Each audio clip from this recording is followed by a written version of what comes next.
క్రీస్తు నామములు శుభములు, దేవుని పిల్లలకు వందనములు. ఆదివారము, పునరుద్ధాన దినము. ఈ సమయంలో మాట్లాడినటువంటి అంశం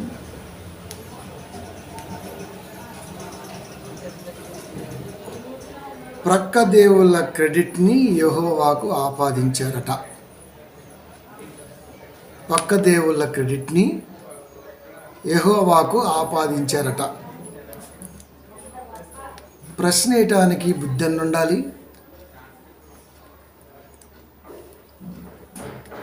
అడగటానికి ఇదన్న ఉండాలి, జ్ఞానం.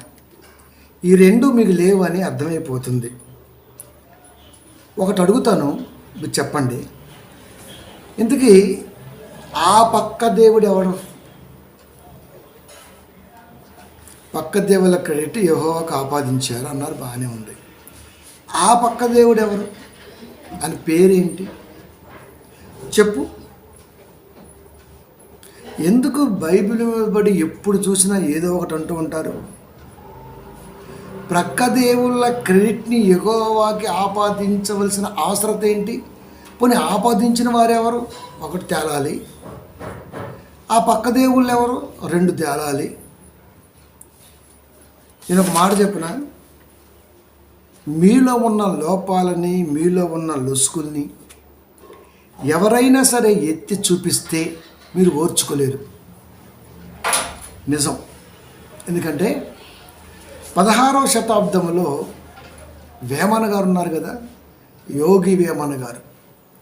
ఆ వేమన గారు మిమ్మల్ని, మీ యొక్క మూఢనమ్మకాలని, మీ దురాచారాలని ఎండగట్టాడు అన్నది వాస్తవా కాదా? వాస్తవా కాదా అని పద్యాలు రాశారు కదా, వేమన పద్యాలు ఉన్నాయి కదా. దాంట్లో మిమ్మల్ని బాగా ఏకేసరికి మీకు మండింది. అందుకనే యోగి వేమన గారిని బట్టలు లేకుండా ప్రపంచానికి పరిచయం చేశారు. నిజమా కాదా అని పద్యాలు ఎందుకు నచ్చలా మీకు?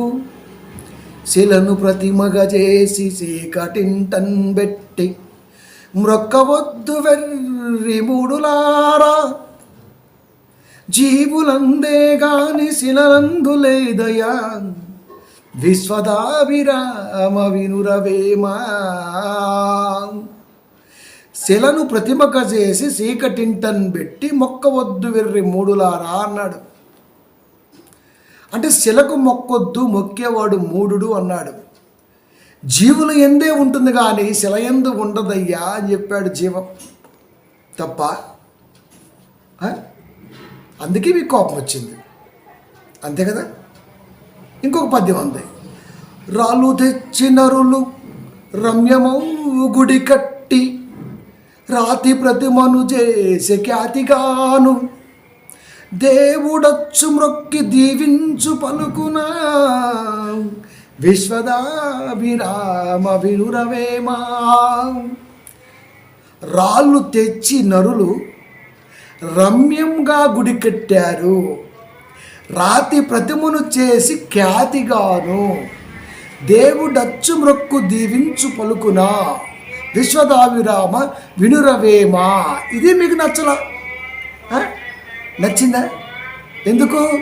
దేవాదయ శాఖ, దేవాదయ భూములు, దేవుని మాన్యాలు గొప్పగా దోసేసి వాటి మీద గొప్పగా బతికేస్తున్నారు కనుక మీకు ఇవి నచ్చట్లా. వేమన గారు నచ్చపోవడానికి కారణం మీ వ్యాపార ధోరణి. ఒకప్పుడు ఒక యజమానుడికి పుతోను దెయ్యం సహాయం చేస్తుంటే పౌలు గారు ఎంటర్ అయితే పోయింది వ్యాపారం. అందుకు 16వ శతాబ్దంలో, అది 1వ శతాబ్దంలో పౌలు గారిది ఇంకా వాసన అలాగే కొనసాగుతుంది కదా, కొనసాగుతుంది. ఇంకా మీకు నచ్చలా. ఎందుకు? పిండములను చేసి పితరులకు తలపోసి, పిండములను చేసి పితరులకు తలపోసి, కాకులకు పెట్టు గద్దలారా, పెంట తినిడు కాకి పితరుడిట్లా ఏరా, విశ్వదాభిరామ వినురవేమా. పిండాలను చేయమన్నారు, పితరులు గుర్తు చేసుకోమన్నారు, గుర్తొస్తాయి అన్నారు, కాకులకు పెట్టమన్నారు. గాడిదలే కదా. పెంట తినేడు కాకి, అక్కడ ఇంకా పెంటని పొలైట్ పదం ఉంది, ఇంకో పదం కూడా వాడి చచ్చిపోతుంది. పితరుడు ఎట్లా అయ్యారు? ఎట్లా? కర్మకాండల పేరుతో దోపిడీ కాదా? అందుకే కదా వేమనకి బట్టలు లేకుండా లోకానికి చూపించారు.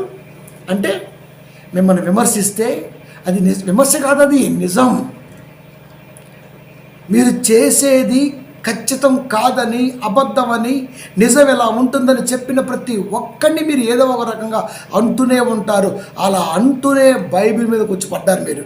వచ్చి ఈ ప్రశ్న ఏంటి? తిక్క ప్రశ్న. పక్క దేవుళ్ళ క్రెడిట్ యెహోవాకు ఆపాదించారట.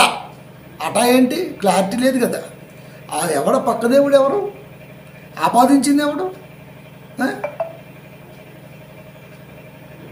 బైబిల్లోకి కీర్తన గ్రంథము 106:19-20.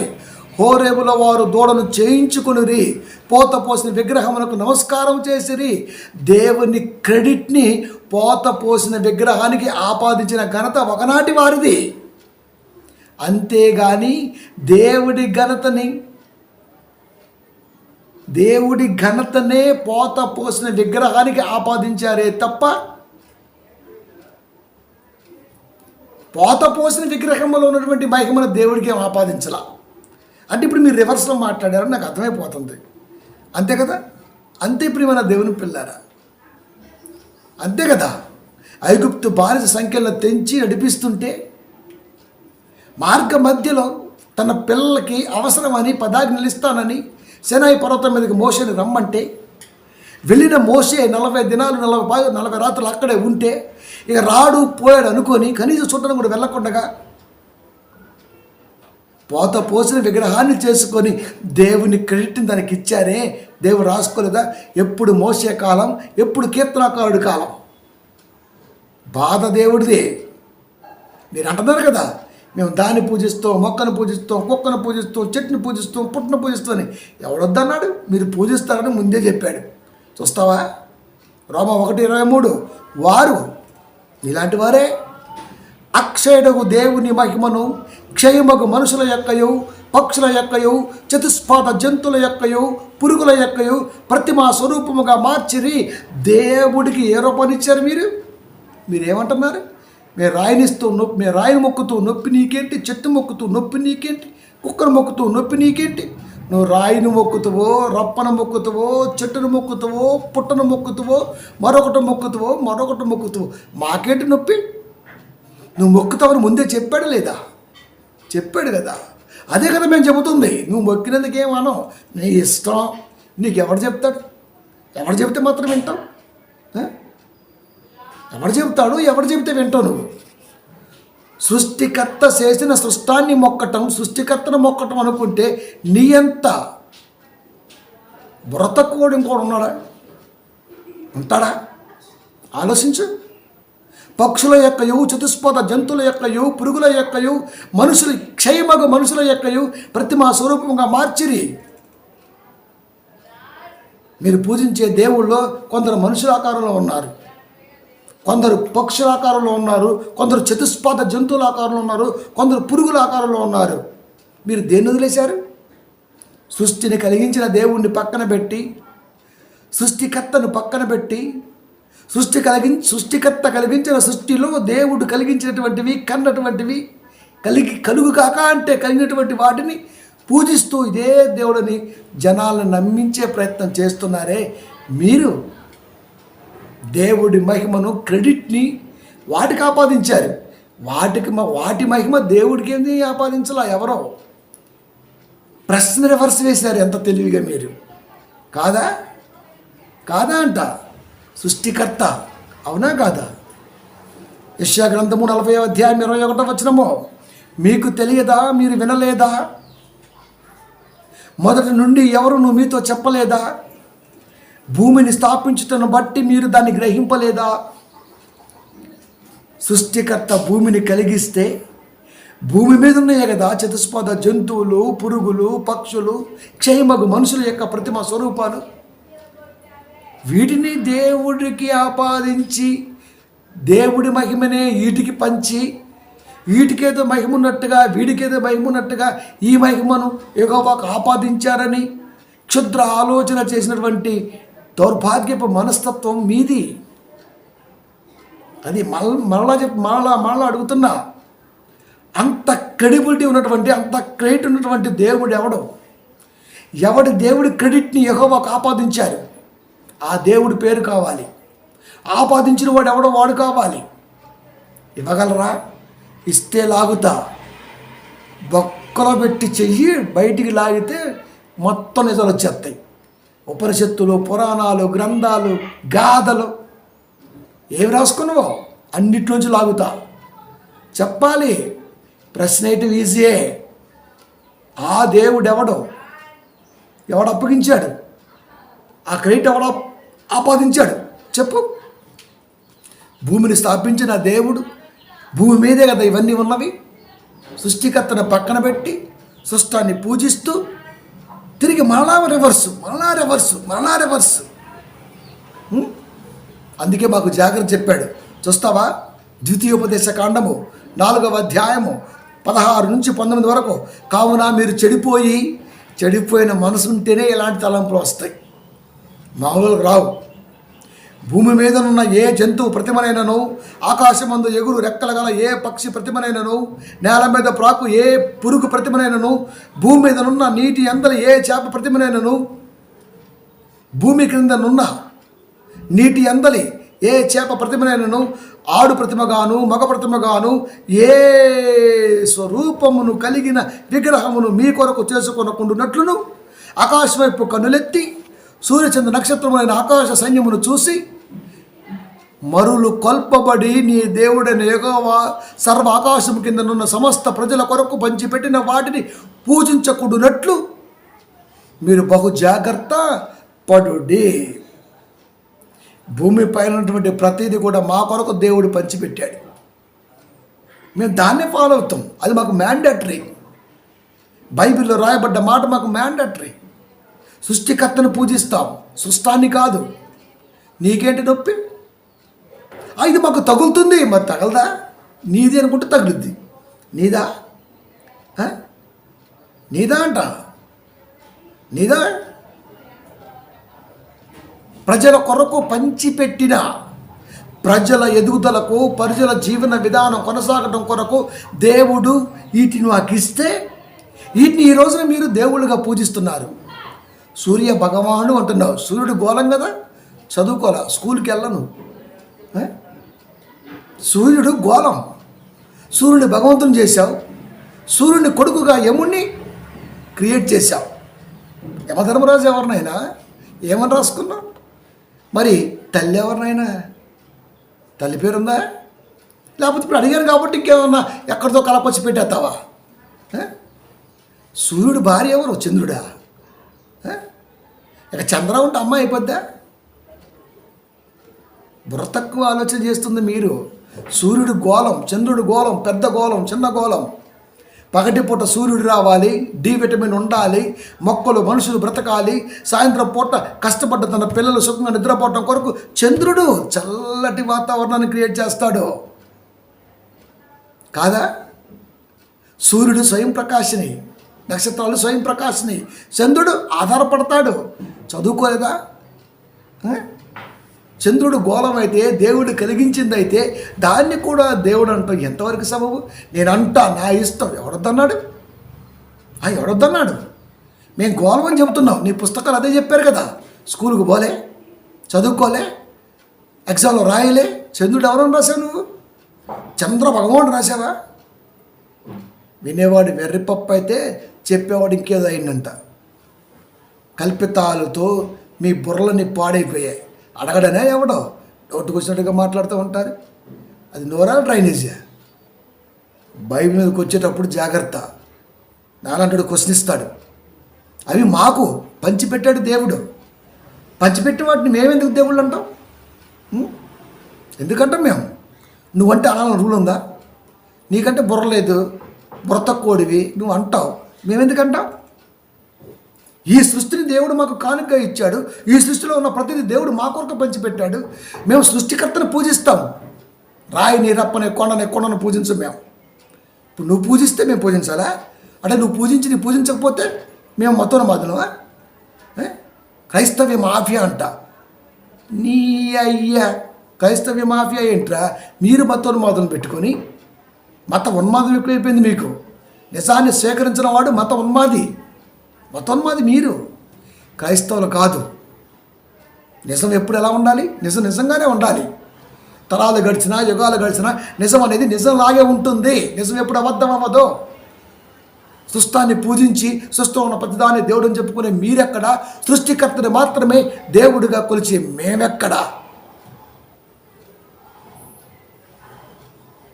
కీర్తన గ్రంథము 4వ అధ్యాయం 2వ వచనము, నరులారా ఎంతకాలము నా గౌరవమును అవమానముగా మార్చెదరు? ఎంతకాలం? సృష్టిలో కలిగిన దాన్ని దేవుడంటూ మీరు మాట్లాడుతుంటే దేవుడికి అవమానంగా ఉన్నది. గౌరవం ఇవ్వకపోగా అవమానం ఇస్తున్నారు. గౌరవం ఇవ్వకపోవడం అంటే అవమానం చేయటమే కదా, నిజమే కదా. అవమానంగా మార్చెదరు. ఎంతకాలం వ్యర్థమైన దాన్ని ప్రేమించెదరు? ఎంతకాలము అబద్ధమైన వాటిని వెతకదరు? అబద్ధాలను వెతుకుతుంది మీరే, నిజంగా నమ్మించాల ప్రయత్నం చేస్తుంది మీరే. నమ్మకపోతే క్రైస్తవ్య మాఫియా అంటూ ముద్ర వేస్తుంది కూడా మీరే. పందెవరైనా పందెవరు? వరాహమూర్తి. మరి ఇంట్లో చదువుకో. ఒక జాతోడు చదువుకుంటుంటే పంది దగ్గర రావద్దంటావు. ఇంట్లో పెట్టుకో వరాహమూర్తిని. కోడికి ఒక మూర్తి పెట్టావు, కుక్క ఒక దేవి పెట్టావు. కుక్క ఆడదైపోయింది. మరి మగ కుక్క ఎవరో? గౌరీదేవి. మరి మగ కుక్క గౌరదేవి. ఆడమగ ఉంది కదా. ఆడ ప్రతిభనైనను మగ ప్రతిభను చేసుకొనకూడదు. కుక్క గౌరీదేవి అయితే మగ కుక్క ఎవరు? మగ కుక్క పేరు లేదా? దేవుడి పేరు దొరకలేదా? లేదా మగ గౌరీదేవే? నువ్వు కొలుసుకో, బుర్ర తక్కువడివి, భయం మీద రాకు. అది ఇక్కడ నిన్ను ఎవడో పట్టించుకోవట్లేదు కనుక నువ్వు భయం పడ్డావు. ఎందుకు? బైబిల్ మీదకి వస్తే నాకు పేరు వచ్చిద్ది అనుకుంటున్నావు నువ్వు. లేదు, మట్టిలో కలిసిపోతా, గుర్తుపెట్టుకో. అంతే కదా. ఎంతకాలము నా గౌరవమును అవమానంగా మార్చెదరు?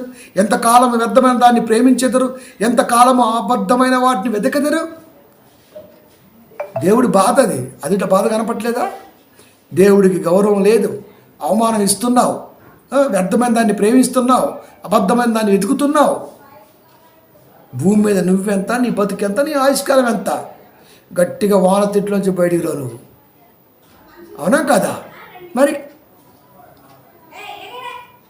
దేవుడి గౌరవాన్ని ఆకాశ పక్షులకి, చతుష్పద జంతువులకి, క్షయమగు మనుషులకి, పాకే పురుగులకి పంచావే కానీ నిజమైన దేవుణ్ణి వెతకలేదు. ఎవడో సినిమా యాక్టర్ ప్రతి సంవత్సరం అడుగుపోతాడు హిమాలయ పర్వతాలకి, ఆడ దేవుడు ఉన్నాడని.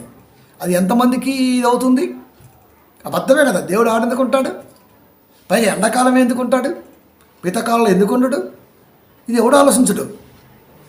నిజం మీకు మింగుడు పడదు. అది అబద్ధాన్ని నిజమని చెప్పడం మాత్రం సర్వాన్ని మీరు సర్వశక్తులు కూడగట్టుకుంటారు.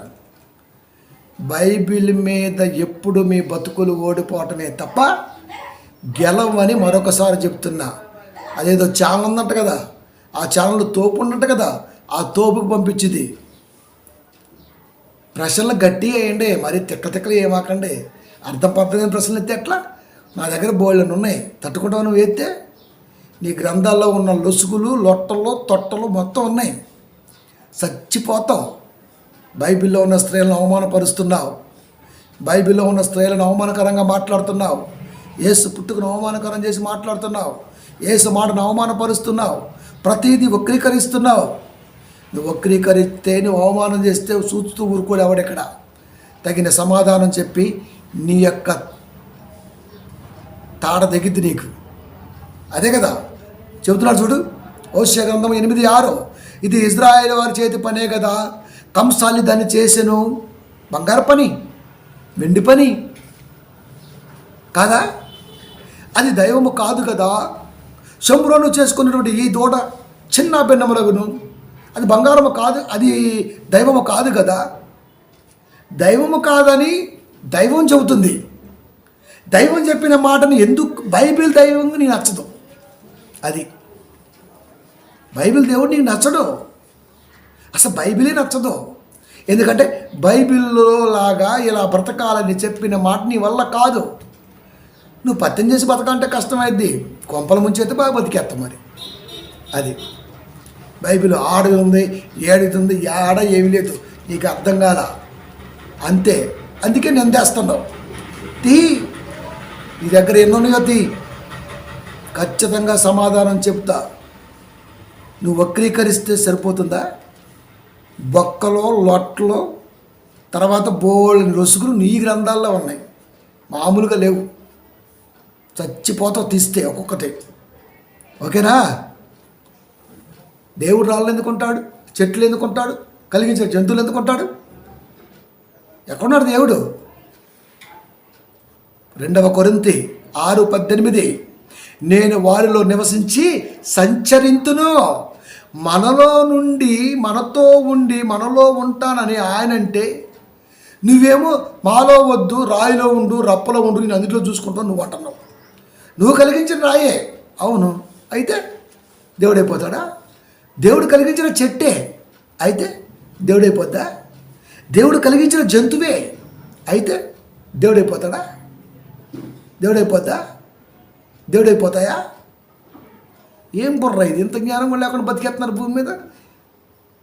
కేసీఆర్ ఇప్పుడు లేడు కదా, రేవంత్ గారు వచ్చారు, కంట్రోల్ బియ్యం బాగా వచ్చినట్టు ఉన్నాయి. లేకపోతే గుడిలోకి వచ్చినటువంటి అవి ఉంటాయి కదా, మరి అవి బాగా తినేస్తున్నారు అన్నమాట. అంతేనా? దేవుడు కలిగించిన సృష్టిలోనే దేవుడు ఉండను, నేను కన్న నా పిల్లల్లో ఉంటానని దేవుడు అంటుంటే, మాలో స్థానం లేదు అని చెప్పకనే చెప్పి కుక్కలకి నక్కలకి పందులకి బల్లులకి సాలి పురుగులకి అన్నిట్లో చూస్తామంటే మిమ్మల్ని బాగు చేసేది? ఎవడ బాగు చేస్తాడు మిమ్మల్ని చెప్పండి? దేవుడి మాటనే పక్కన పెట్టి దేవుణ్ణే పక్కన పెట్టి దాంట్లో చూసుకుంటా దీంట్లో చూసుకుంటా అంటే ఎవడొద్దన్నాడు? బురదలో చూసుకో ఎవడొద్దన్నా? నిన్ను ఎవడ బాగు చేస్తాడు? బైబిల్ మీదకి రాకు, వచ్చే ముందు ఆలోచించు. ఒకడు నాలంటోడు ఉంటాడు, తిరగెత్తే మరగైపోతావు. అది కాదా? మేము ప్రశ్నించలేమా? నిజంగా నువ్వు చెప్పు, నిజంగా దేవుడైతే ఎవడో బట్టలు తుక్కునేవాడు ఒక మాట అంటే అడిగిపోలు చేస్తాడు ఆ భార్యని? దేవుడికి వాడి మనసులో ఏముందో తెలీదా? అన్న మాట వినబడింది కానీ అనేవాడి మనసులో ఏముందో అర్థం కాలేదా? దీనికి నువ్వు కారణం చెప్పొచ్చు, ఆయనేమో గొప్పని చేసి మాట్లాడచ్చు, కారణం మాత్రం చెప్తావు. కారణాలు ఎవరికి కావాలరా? నిజం చెప్పు.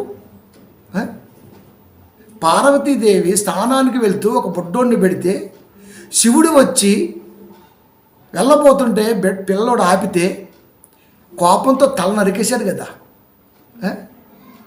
అంటే భార్య స్నానానికి వెళ్ళిందని కాపలా పెట్టిందని అహమేంటి? అహమేంటి? తగ్గింపు ఎక్కడిది? రిచ్ గార్డనే పిచ్చి బాగా ముదిరింది నీకు. పైగా వచ్చి అలిగేసరికి తూర్పు దిక్కున మళ్ళీ దిక్కింది పెట్టా అంటే జంతువు తూర్పు దిక్కునే పడుకుంటుందా? ఉత్తరం దక్షిణం తలపెట్టుకోకూడదా? ఉత్తరాన్ని పెడితే అరిష్టమని, దక్షిణం పెడితే కలిసిలేదని, ఇటు పెడితే రోగాలమయమని రాసావు కదా గ్రంథాల్లో, అందుకే పెట్టుంటావు అక్కడ. ఏనుగు ఏం చేసిందిరా? అది దేవుడికే మరి. దానికి ఏదో పేరు పెట్టే కదా, ఐరావతారం పెట్టావా లేదా? అంటే ఈ దేవుడు ఆ దేవుడి తల తీసుకొచ్చి బొడ్డోడు కంటించాడా? తల నరికితే ఎవడైనా బతుకుతాడండి?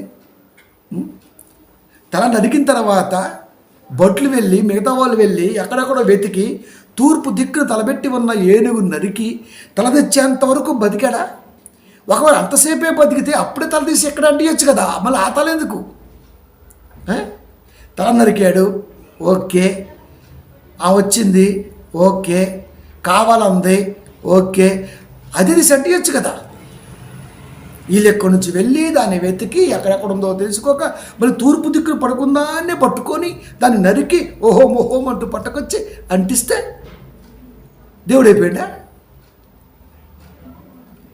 ఏమిరా మీరు అసలు మరి ఇంత దేశారిపోయారు? మిమ్మల్ని విమర్శించట్లేదురా, మీ బొక్కలను తీస్తానని ముందే చెప్పిన.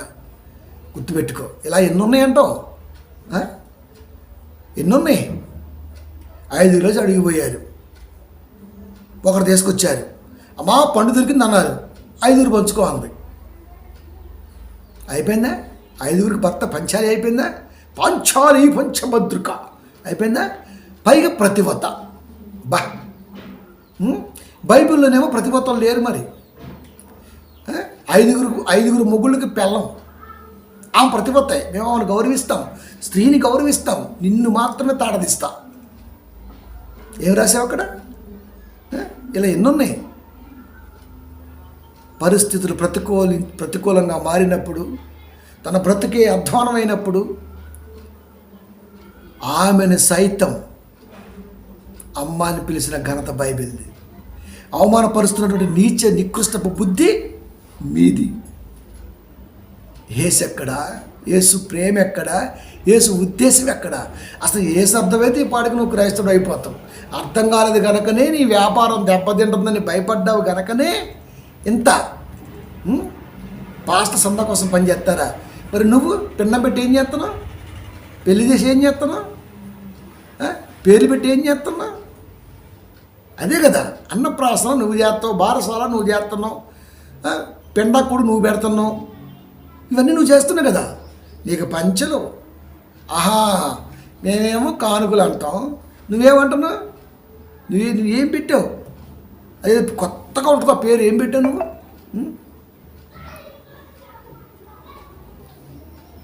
ప్రియమైన దేవుని పిల్లారా, నీ బొక్కలు చాలా ఉన్నాయి, నువ్వు భయమే పడకు. అది ఏ పక్క దేవుడు క్రెడిట్ని యెహోవాకు ఆపాదించలా. అసలు ఉంటే కదా పక్క దేవుళ్ళు. పోనీ చెప్పు, నిజంగా మీ టీం మగ టీం అయితే, పౌరుషంగా టీం అయితే, ఆ పక్క దేవుళ్ళు ఎవరో ఏ సందర్భంలో యెహోవాకు ఆపాదించారో దమ్ముంటే చెప్పండి. అది ఎంత అబద్ధమో మళ్ళా నేను వీడియో చేస్తాను. ఇలా ఆదివారం చర్చిలో చెబుతున్న మాట ఇది, అర్థమవుతుందా? లాస్ట్ మాట 17:29 అపోస్తల కార్యములు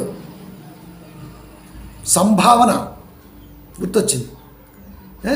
వీళ్ళేమో దశమ భాగాలు, మరి మీరు సంభావన. అబ్బా ఎంత బాగుందో, పదం పొలైట్గా ఉంది కదా కదా. 17:29 పుస్తకాలములు. కాబట్టి మనము దేవుని సంతానమై ఉండి మనుషుల చమత్కార కల్పనల వలన మల్చబడిన బంగారమునైనను వెండినైనను రాతినైనను దైవత్వము పోలిన తలంపకూడతో ఇదే పాటిస్తాం. నిన్ను పాటించమని చెప్పట్లా, పాటించేవాడిని కెలకొద్దని చెబుతున్నా. నువ్వు కుక్కలో చూసుకుంటావో, నక్కలో చూసుకుంటావో, పందిలో చూసుకుంటావో, నందిలో చూసుకుంటావో, ఎవడు కాదండు. చెట్టు పుట్ట గట్టు నీ ఇష్టం. కాకి రెట్లో కూడా చూసుకో, వద్దన్నాడు. మేము వద్దన్నావా? సృష్టిలో ఉన్నవి దేవుని చూసుకుంటామంటే మేమెందుకు వద్దంటాం? మేము కలిగించిన దేవుణ్ణి చూసుకుంటాం, కలిగించిన దేవుణ్ణి పూజిస్తాం, కలిగించిన దేవుణ్ణి ఆరాధిస్తాం, కలిగించిన దేవుని వెంబడిస్తాం. సృష్టికర్తను మాత్రమే పూజిస్తాం, సృష్టాన్ని కాదు. మళ్ళా స్పష్టం చేస్తున్నా, సృష్టాన్ని పూజించాం. సృష్టం అనేది మాకు పంచిపెట్టేటువంటిది, ప్రజల కొరకు, మాకే కాదు మనుషులందరి కొరకు దేవుడు పంచిపెట్టాడు సృష్టాన్ని. పంచిపెట్టిన వాడిని పూజిస్తామంటే నిన్నేమనాలరా? అర్థం తెలీదు, పరమార్థం తెలీదు. చెత్తగా బయలుబడి ఒళ్ళు జాగ్రత్త, పంబర్ రేగిద్ది వాక్యంతో కొడితే. ఓకే, కాబట్టి మేము నిజాన్ని నమ్ముతాం, మీరు కల్పితాలు నమ్మించాలన్న ప్రయత్నంలో మీరు ఉన్నారు. అది ఇంకా ఎంత దుర్మార్గం చెప్పనా? 8 ఏళ్ల పిల్లకి పెళ్లి చేసి ఆ పిల్లకి మంత్రాలు చదివి, ఈ రోజున కాలం మారింది, 24 ఏళ్ళకి 25 ఏళ్ళకి పెళ్ళిళ్ళు జరుగుతున్నాయి. ఆ 8 ఏళ్ల పిల్ల మంత్రమే ఈ రోజున కూడా పెళ్లి మంత్రాలు చదువుతున్నారు. పైగా తాలిబుట్టు కట్టేవాడు 5వ భర్త. అదే 5వ తరం అంటే మీరు చెప్పిన అర్థం. ఇది కాదు, ఇది కాదు, ఇది కాదు. అరే మీకు దమ్ముంటే ఒక ఛాలెంజ్ చేస్తున్నారా? బైబిల్ అనేది హీబ్రూ నుంచి తెలుగులోకి ట్రాన్స్లేట్ అయింది, గ్రీకులోంచి తెలుగులోకి ట్రాన్స్లేట్ అయింది. కొత్త నిబంధన, పాత నిబంధన 2. మీకు దమ్ముంటే సంస్కృతం ఏ పాలీ భాషను కాదనుకొని సంస్కృతంలో రాసుకున్నారో మీ గ్రంథాల ఉద్దేశాలని మీరు మగాళ్ళైతే తెలుగులోకి రాసి పంచండి. ఇస్కాన్ పేరుతో ఈ రోజున పంచుతున్నారుగా బయట,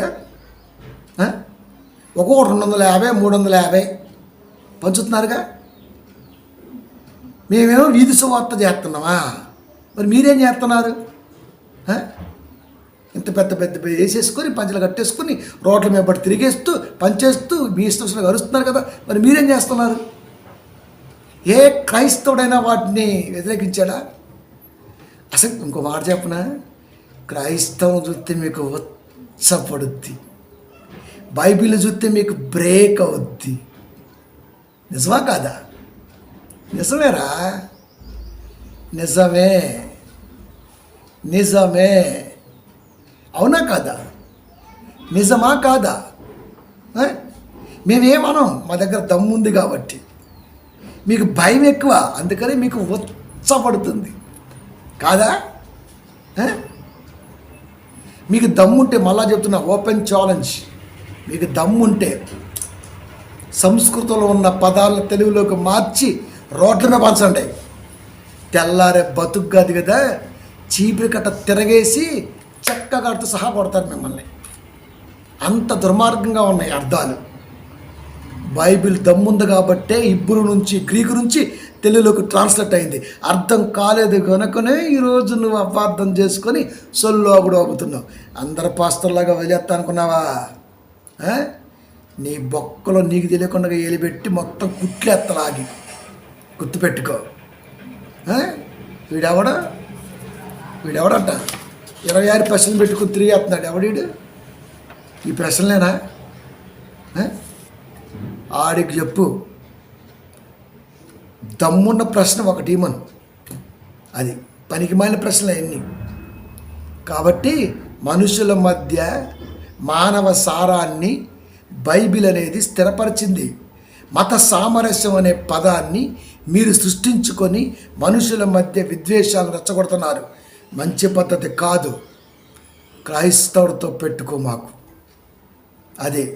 కాబట్టి పేటీఎం బ్యాచ్ మీకు చెప్పేది ఏంటంటే, మీ ఏడుస్తున్నారు కదా, ఏడవండి. అది వృద్ధులకు రావట్లేదు కనుకనే దినదిన వృద్ధులకు వస్తున్న బైబిల్ చూసే మీకు ఇంత కుళ్ళు, ఇంత ఈర్ష, అంతమించి ఏమి లేదు. అది ఎవడైనా బుర్రనోడు ఎవడైనా మీ దేవుడి పుట్టినరోజు బైబిల్లో ఉన్నదా అంటే అసలు నాకు ఒకటి అర్థం కావట్లేదు. నువ్వు ఎంత ఎదవోడి అర్థమైపోయింది. దేవుడి పుట్టినరోజు మనిషి ఎట్లా రాస్తారా? ఇదేం ప్రశ్నరా? దేవుడి పుట్టినరోజుని మనిషి ఎట్లా రాస్తాడు? సృష్టికర్త జన్మదినాన్ని మనిషి ఎట్లా రాస్తాడు? అసలు సృష్టికర్తకి జన్మ మానం ఉందా? ఆయన ఉన్నవాడు అంతే. సృష్టికర్తకి జననం మరణం ఉందా? ఉందా అంట. ఇంత చిన్న లాజిక్ ఎలా మిస్ అయ్యాం? కాబట్టి వాడు చెప్పు, ఈ 26 ప్రశ్నలో బోకు ప్రశ్నలు. అది ఏదన్నా ఎత్తే ఆ ఎన్వి బ్రహ్మంగాళ్ళలాగా వేయండి. ఆడనే పండబెట్టాం. మీరెంత, మీ బతుకెంత? పుచ్చకాయల బతుకు మీది ఏటే. కాబట్టి మొత్తం మూసుకొని పక్కకు జరగండి. మళ్ళా ప్రశ్నిస్తున్నా, పక్క దేవుడు ఎవడు, వాడి పేరేంటి? ఆపాదించింది ఎవడు, వాడి పేరేంటి? దమ్ముంటే లైఫ్ టైం ఛాలెంజ్. నీ ప్రశ్నకి ఆన్సర్ ఇచ్చాను, మళ్ళీ ప్రశ్నించాను. అది మీ బ్యాచ్ నిజంగా మగ బ్యాచ్ అయితే. మాడా బ్యాచ్ అని విన్నాను, నిజమో కాదు ఇప్పుడు నీ ఆన్సర్తో వచ్చేది. మగ బ్యాచ్ అయితే ఆ పక్క దేవుడు ఎవడు, ఆపాదించింది ఎవడు? వాట్సాప్ పెట్టా. ప్రియమైన దేవుని పిల్లరా, కాబట్టి ఇలాంటి వాళ్ళు ఎంతమంది వచ్చినా బైబిల్లో ఉన్నటువంటి అక్షరం మొక్క కూడా కదలచలేరు. అది మేము కాదు, మతోన్మాదులు మీరు. మేము మనుషుల మధ్య ప్రేమ వెదజల్లే వాళ్ళం. మేము కల్పితాల నిజం నమ్మించే ప్రయత్నంలో ఒక్కబార్లో పడి పళ్ళన్నీ ఊడగొట్టుకుంటుంది మీరు. కాబట్టి ఆ 2-3 పళ్ళను ఉంచుకోండి, పని చేస్తే నవ్వితే బాగుండాలి కదా మరి, లేకపోతే మొత్తం లొట్టయిపోద్ది నోరు. కాబట్టి పక్క దేవులకు రైట్ కాదు కదా, అసలు సృష్టికర్త ఒక్కడే. శనిదేశం చెప్పాడు కదా. దేవుడు అనేది సింగిల్ వర్డ్, ఫ్లోరల్ వర్డ్ కాదు అది. దేవుళ్ళు లేరు, దేవుడు. ఆ దేవుని దిగే పనిలో మీరు ఉండండి. ఆ దేవుడే సృష్టికర్త అయిన యెహోవా అని మేము చెప్పకనే చెబుతున్నాం. అది నమ్మితే నమ్ము, లేకపోతే నేను కుక్కను పూజిస్తా, నక్కను పూజిస్తా, ఆ పక్కన ఉన్న దాన్ని పూజిస్తా, బల్లాన్ని పూజిస్తా, అంగాన్ని పూజిస్తూ లింగాన్ని కూడా పూజిస్తాను. నువ్వు మామూలుడు కాదు. అది ఇప్పటికీ జరుగుతుందిగా జార్ఖండ్ ప్రాంతంలో. అంగ పూజ, లింగ పూజ కాదు, అది అంగం. అది అంగాన్ని కూడా పూజిస్తాడు అన్న. వాడెవడో దిశమల బాబా తిరుగుతున్నాడు. ఆడ దిశమలకి గంట కట్టి మళ్ళీ దానికి ఏందిరా ఇది, ఈ బుల్ల ప్రార్థనలు ఏంది, ఈ బుల్ల పూజలు ఏందిరా మాకు, ఏందిరా ఇది, బట్టలు లేకుండా తిరగటం ఏందిరా? ఏ కాలంలో ఉన్నారు మనం? ఆడికాడికి పోవటం, తన్నించుకోవటం ఎందుకు? ఇంకా చాలా ఉన్నాయి మార్గాలు మరి. కాబట్టి ఇలాంటి నికృష్టపు సంస్కారాలని ఆపండి. అది బైబిల్ ఎంత గొప్పదంటే మీరు మింగలేనంత గొప్పది, మీరు వినలేనంత గొప్పది, మీరు గ్రహించలేనంత గొప్పది అది. కనుక మీ తొడలు మీరే కొట్టుకోమాకండి. కాబట్టి ఒకడు ఉంటాడు నాలంటాడు, గుద్దితే గుణపం ఎక్కడో దిగిద్ది, అట్ట దిచ్చుతా. కాబట్టి వచ్చే ముందు ఆలోచించండి, మొత్తం మూసుకొని మీరు చెప్పుకోండి. దమ్ము లేదని అర్థమైపోయింది కనుకనే దమ్మున్న దాని మీద పడ్డారు. అది ప్రపంచంలో అత్యధిక దేశాలలో బైబిల్ కొనియాడబడుతుంది, నిలబడిపోయింది. బైబిల్ తెలియని వాడే లేడు ప్రపంచంలో, గుర్తుపెట్టుకో. ఇది దేవుడి ఘనత. కాబట్టి మొత్తం మూసుకొని బిస్తర సర్దేసుకొని పక్క మడ తీసుకొని కల్పితాలని ఇక్కడి నుంచి ఆపండి. లేకపోతే మళ్ళీ ప్రశ్న, పక్క దేవుళ్ళ క్రెడిట్ని యెహోవాకు ఆపాదించారంట. ఎవడా పక్క దేవుడో? పోనీ ఎవడా పక్క దేవుళ్ళు? ఆపాదించింది ఎవడు? ఆ దేవుళ్ళు ఎవరు? ఆన్సర్ ఉంటే ఇవ్వు, ఉండదు. ఎందుకంటే కల్పితాలకి ఆన్సరు ఉండదు. తమ్ముళ్ళు మీరు షేర్ చేయండి, సబ్స్క్రైబ్ చేయండి, అనేక మందికి పంపండి. ఓకే, ఇంకా మీకు ఏం సబ్జెక్ట్ కావాలో కామెంట్ రూపంలో పెట్టండి. సబ్స్క్రైబ్ మాత్రం మర్చిపోవద్దు, అనేక మందికి వెళ్ళిపోతుంది. సబ్స్క్రైబ్ ఎందుకు చేస్తామో తెలుసుగా మీకు. ఇక్కడ నేను అప్లోడ్ చేస్తే మీకు నోటిఫికేషన్ వచ్చేది. కాబట్టి దైవ జ్ఞానాన్ని ఇంకా పెంపొందించుకుంటే ఇలాంటి మూకుమ్ముడి కుక్కల నోర్లు ఖచ్చితంగా మూయించవచ్చు. ప్రార్థించుకుందాం.